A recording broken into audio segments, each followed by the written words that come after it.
Amen. Hallelujah. So, sa tithes and offering na naman tayo mga kapatid, are we ready to give our everything to the Lord? Lalo na yung ating finances.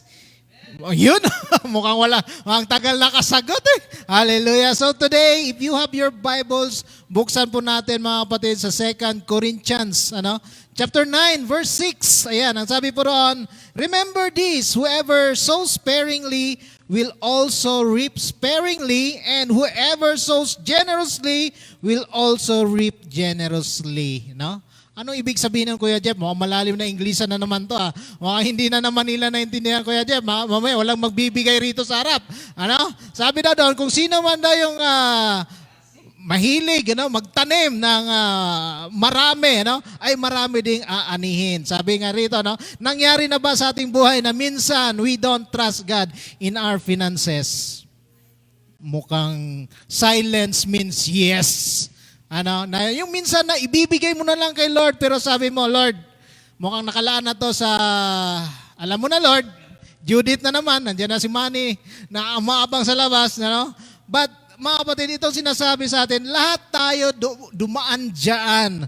Amen? And dumating din ba sa buhay natin, at nasabi natin na, Lord, pag marami na akong pera, saka ako na ibibigay to Lord. Kasi mukhang ngayon sapat lang talaga to Lord.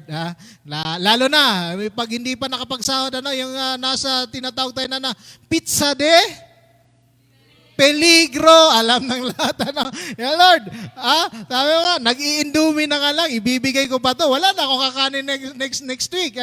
So sabi ni Lord sa atin, then I will give you my tithes and offering. Dapat, hindi daw natin ipagpaliban yung ating pagbibigay kasi ang kabaliktaran yung sinabi ni Paul sa atin sa verse na ito, sabi niya, if we give more, then we will receive more. Yun. Pero ang hindi sinabi sa atin ni Paul dito that if we give, na God is obligated to give back to you. Kasi sabi mo, Lord 100 yung binigay ko, kaya obligado ka rin Lord na ibabalik mo yung Lord ng 100-fold. So kung may kwenta ka na, nagbibilang ka na, mukhang 100-folds, mukhang 1,000 na kaagad yung ini-expect mo. Pero hindi daw ganun mga batid ang sinasabi sa atin ni Paul. It is telling us that we need to trust God because He is faithful to His word. Because if you look at a farmer, sino ba nakikita ng farmer dito? Di ba nakakita tayo ng farmer? Ano yung ginagamit ng farmer if plant a seed, Maliit na butil yan. Pero that seed na maliit, pag nilagay niya dyan, ano mangyayari doon sa isang buto ng palay? Palay. Di ba sa isang buto ng palay, anong sisibol doon? Maraming palay.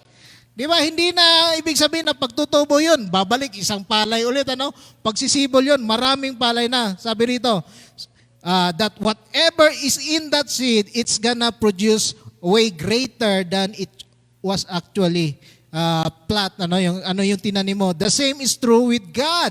We don't hold on to the seed. We don't hold on to our finances. Wag daw nating yung kim-kimin yung ating mga finances. Sabi mo, akin na to Lord, binigay mo na to sa akin. Pero sabi niya, pag pinakawalan mo daw yan, meron siyang ibabalik sa iyo.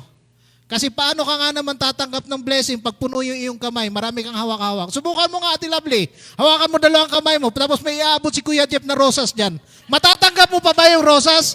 Di ba hindi mo na matatanggap ang rosas kasi nag-hold on ka dito sa mga nakaraan.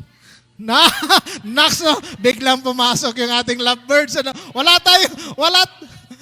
tayong ma-example Di ba? Kaya dapat, kung gusto mong tumanggap, magbigay ka. Magparaya ka.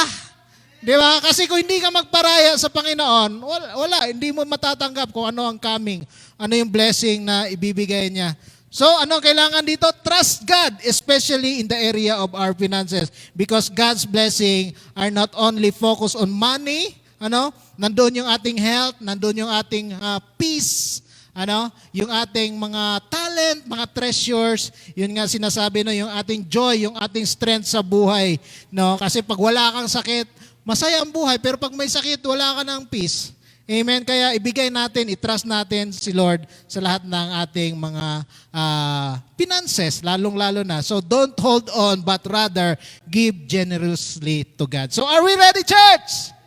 Amen. So kung ready na tayo, tayo po ay tumayo at ibigay po natin yung ating ikapo. Kuya Jeff, pakipindot dyan.